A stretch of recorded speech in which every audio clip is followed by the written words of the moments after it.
Hello friends, welcome back my YouTube channel Sharma P Study. So friends, today now I will be discuss about math, very important for your exam. You know, every students, I mean class 8 student already now you have to exam. You will have to exam in 16 March. So 16 March in exam on only on day. So all subject you will have to exam. Okay, so without formula don't solve the question in math subject.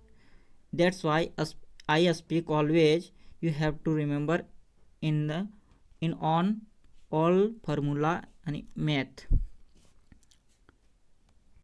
And if you don't know, so you can't solve the question.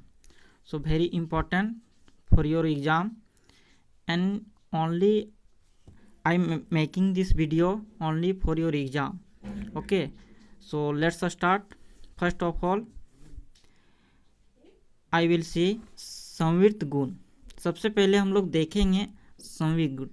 मतलब यहाँ बोला जा रहा है कि अगर आप formula नहीं जानते हैं तो मैथ सॉल्व नहीं कर पाओगे.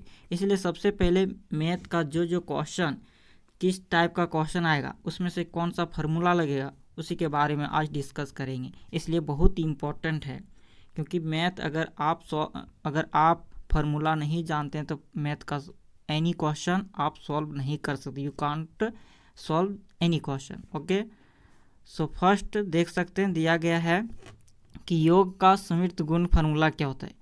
a/b + c/d, ये फार्मूला बैठा देना. नेक्स्ट देख सकते हैं इसका व्याकलन का मतलब होता है अंतर्गत, मतलब अंतर. अब यहाँ माइनस का फार्मूला बैठा देना, माइनस सिर्फ. अब कर्म विनिमय गुण, इससे रिलेटेड भी एग्जाम में पूछा जाता है. तो देखिए यहाँ फार्मूला दिया गया है a/c + c/d बराबर c/d + a/, मतलब उल्टा कर देते हैं. जैसे a/b + c/d, अब c/d लिख करके इसको बाद में कर दिए. इसी तरह से व्याकलन अंतर्गत कर्म विनिमय का फार्मूला ये बैठा दीजिएगा, बस हो जाएगा. इसके यहाँ क्या बोला गया, देखिए अंतर्गत मतलब माइनस में है, लेकिन इक्वल टू नॉट, मतलब इसका चिन्ह का मतलब होता है इक्वल नॉट, मतलब बराबर नहीं आएगा. क्यों? अगर 2/3 माइनस 6/2 लेते हैं, फिर ये वाला पहले ले लेंगे और ये वाला बाद में, तो इक्वल नहीं आएगा. देख लेना हल करके.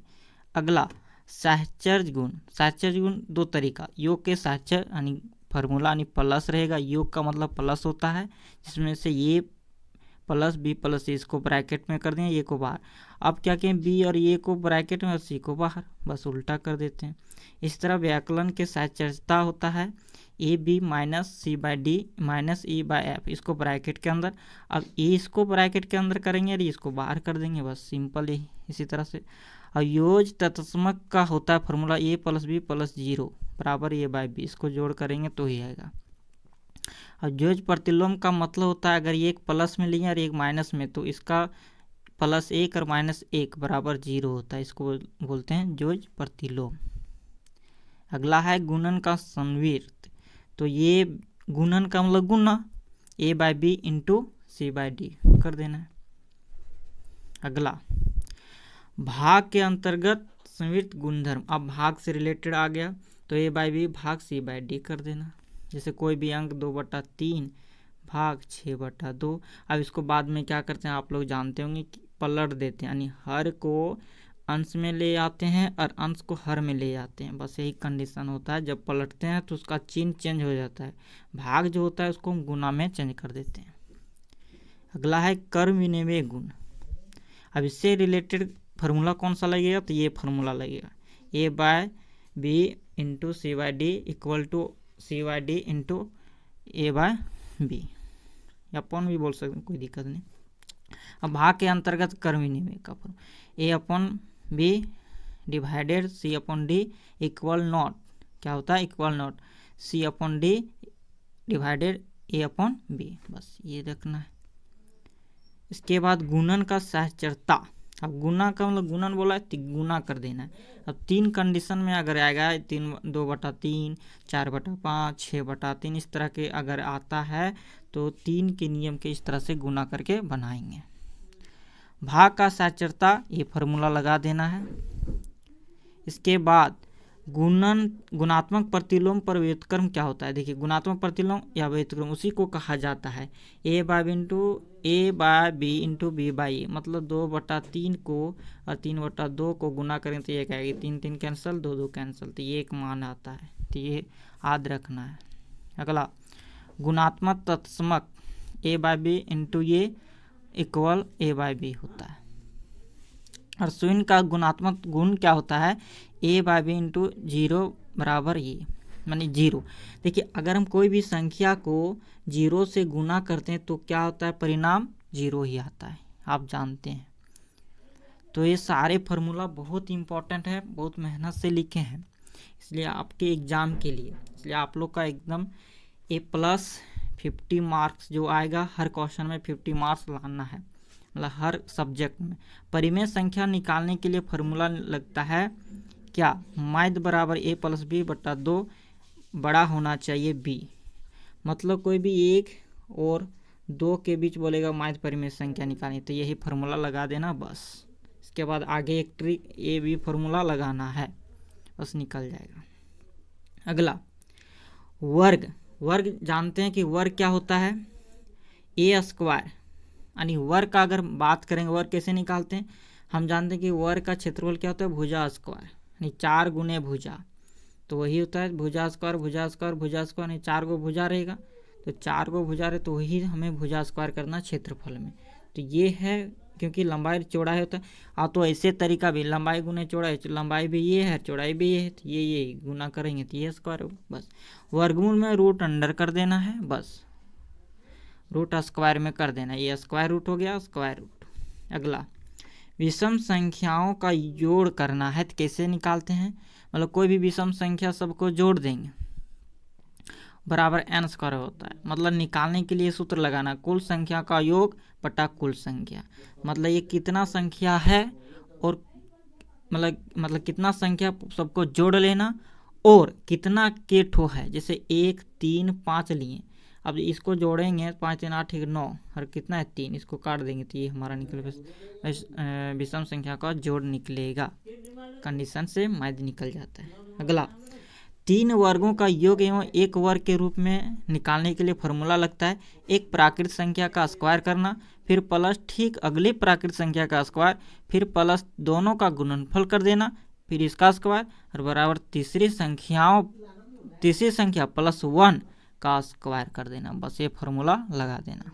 अगला अब पाइथागोरस फार्मूला आ गया। देखिए बिना पाइथागोरस फार्मूला मतलब जब पाइथागोरस प्रमेय लगता है तो याद रखना कि समकोण त्रिभुज होगी, और समकोण त्रिभुज होता है एक एंगल होता है 90 डिग्री, समकोण उसी को कहा जाता है। जैसे यहाँ चित्र में देख सकते हैं, यहाँ दिया गया है बी जो हमारा 90 डिग्री है, ए बी सी। अब ये फार्मूला बैठा देना a² + b² + c, क्योंकि इसका स्क्वायर जो होता है ये दोनों का स्क्वायर का योग के बराबर होता है। जैसे हम लिख दिए आधार स्क्वायर प्लस लंब स्क्वायर बराबर कर्ण स्क्वायर, ये होता है। अगला घन और घनमूल के बारे में अगर बात करते हैं, घन का अगर निकालेंगे तो ये का क्यों, तो घन मतलब होता है एक, मतलब 3 बार गुना करते हैं, ये निकलता है घन का क्षेत्रफल। और घनमूल जब से निकालते हैं तो रूट अंडर में कर देंगे, जो जितना आएगा उसको और बाहर में 3 रखते हैं, क्यों जिसे बोला जाता है। अब घातांक और घात के रूप में बात करेंगे। देखिए घातांक और घात के लिए फार्मूला ये है, a⁻m बराबर a⁻m होता है, ये फार्मूला। b मतलब यहाँ फार्मूला a⁻m इंटू a⁻n, तो a⁻m + n होता है। ये सारे फार्मूला एग्जाम में पूछा जा सकता है, ये सारे फार्मूला नोट कर लेना, बहुत इंपॉर्टेंट है, एग्जाम में एक ना एक आने वाला है। ये सारे जितना सारा देख लीजिए, अच्छे से लिख लेना है। चलिए इसके बाद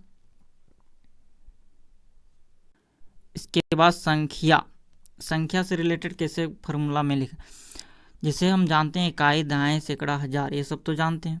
तो संख्या बराबर फार्मूला होता है 10 दहाई प्लस 1 इकाई। लेकिन यही क्वेश्चन उल्टा पूछेगा कि पलटने से संख्या बनी, तो हम ये फार्मूला लगा देना 10 इकाई प्लस 1 दहाई। ये पलटेंगे तब लगाना है, जब एग्जाम में पूछा जाता है ऐसा क्वेश्चन तब।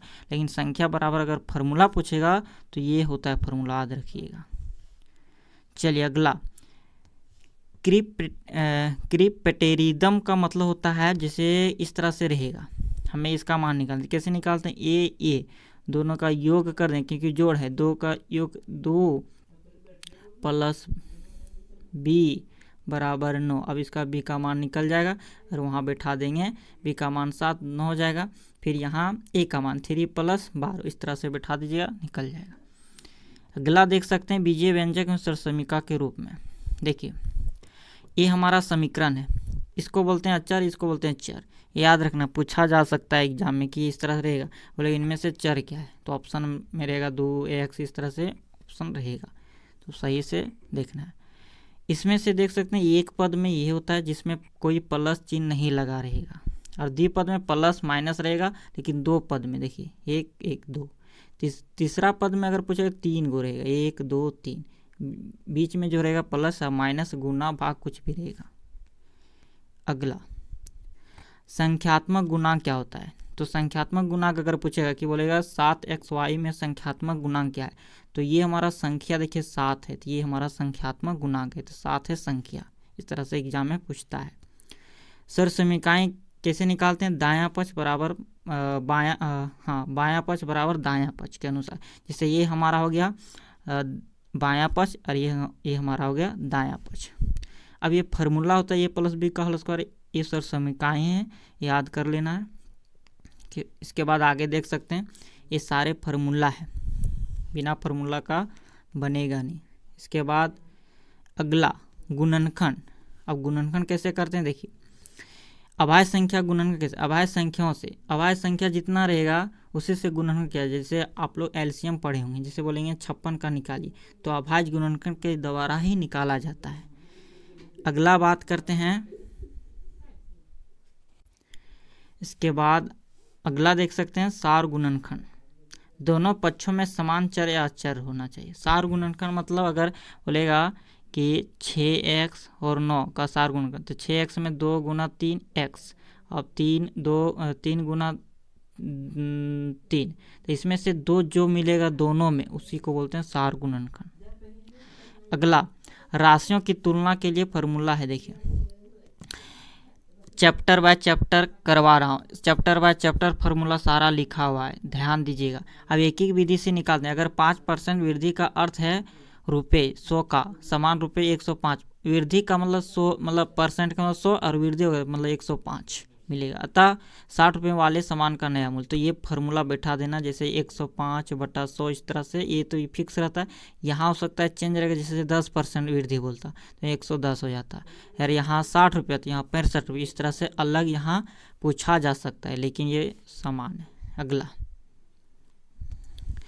किसी वस्तु के अंकित मूल्य दी जाने वाली छूट को बट्टा कहते हैं, याद रखना। विक्रय मूल्य बराबर अंकित मूल्य माइनस बट्टा होता है। जो छूट जैसे कपड़े में या कोई भी सामान में छूट दिया गया है राशि, उसको बोलते हैं बट्टा। अब आगे देख सकते हैं बट्टा यानी अंकित मूल्य माइनस विक्रय मूल्य, ये सब फार्मूला है, बिना फार्मूला का बनेगा नहीं, ये बहुत इंपॉर्टेंट है, इससे क्वेश्चन भी आने वाला है एग्जाम में। बट्टा गुने 100 बट्टा अंकित मूल्य, ये फार्मूला बैठा देना। साधारण ब्याज का फार्मूला मूलधन गुने समय गुने दर बटा 100 होता है। इसके बाद अगला देख सकते हैं लाभ बराबर विक्रय मूल्य माइनस क्रय मूल्य, हानि बराबर विक्रय मूल्य माइनस क्रय मूल्य, या तो क्रय मूल्य माइनस विक्रय मूल्य, तो माइनस में आएगा, क्योंकि माइनस हानि होता है तो माइनस में, तो ये फार्मूला बैठा देना। समझ में आया? चलिए अगला, लाभ प्रतिशत बराबर लाभ गुना 100 बटा क्रय मूल्य बैठा देना है। इसके बाद हानि प्रतिशत बराबर हानि गुना 100 बटा क्रय मूल्य। इसके बाद एक भी फार्मूला क्रय मूल्य, विक्रय मूल्य इस तरह से दिया रहेगा तो 1 प्लस दर बटा 100, जब लाभ रहेगा तो ये फार्मूला बैठाना, और क्रय मूल्य या तो विक्रय मूल्य कुछ भी दिया रहेगा जिसमें से अगर हानि होगा तो ये बैठाना है, बस कुछ भी निकालने बोलेगा, ये फार्मूला। अगला, मिश्रधन बराबर होता है मूलधन इंटू 1 प्लस दर बटा 100, और वर्षों की संख्या को मियन से दर्शाते हैं, यानी यहाँ बैठा देना। चक्रवृद्धि ब्याज यानी कंपाउंड इंटरेस्ट बोलते हैं, मिश्रधन माइनस मूलधन। अनुपात से अगर बात करते हैं, अनुपात का चिन्ह ये है, समानुपात का चिन्ह ये है। जैसे सीधा समानुपात निकालेंगे तो वस्तु की संख्या बटा मूल्य के द्वारा निकाला जाता है, उसी को हम अनुक्रमानुपाती कहते हैं।